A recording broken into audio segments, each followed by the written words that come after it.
কাল ছিল পয়লা বৈশাখ, আর তার উপর ছিল মঙ্গলবার। আর মঙ্গলবার মানেই মায়ের ছুটি, আর আমিও মায়ের বাড়িতে থাকি। আর তার জন্য মা আজকে লাল লাল ঝাল ঝাল কুচো আলুর দম বানিয়ে ফেলছে। কারণ আজকে আমরা সবাই বাড়িতে আছি, আর সবাই মিলে একসাথে লুচি আর আলুর দম খাবো। আর তার উপর আজকে একটা স্পেশাল দিন বলে কথা, তো সেই কারণেই মা কিন্তু লুচি আর আলুর দমটা বানিয়ে ফেলছে। এখানে কিন্তু মা কড়াতে আলুগুলো দিয়েও দিয়েছে, এবার চলছে কষানো।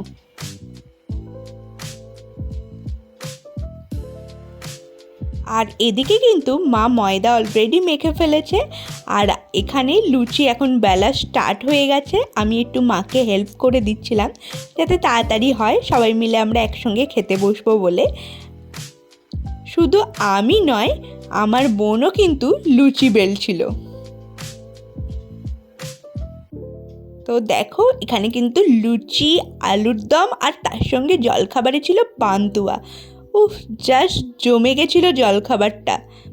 আর খেতেও আলুর দম আর লুচিটা এত টেস্টি হয়েছিল যে কি বলবো। আর লুচির সঙ্গে আলুর দম তো আমার সবসময়ই প্রিয়।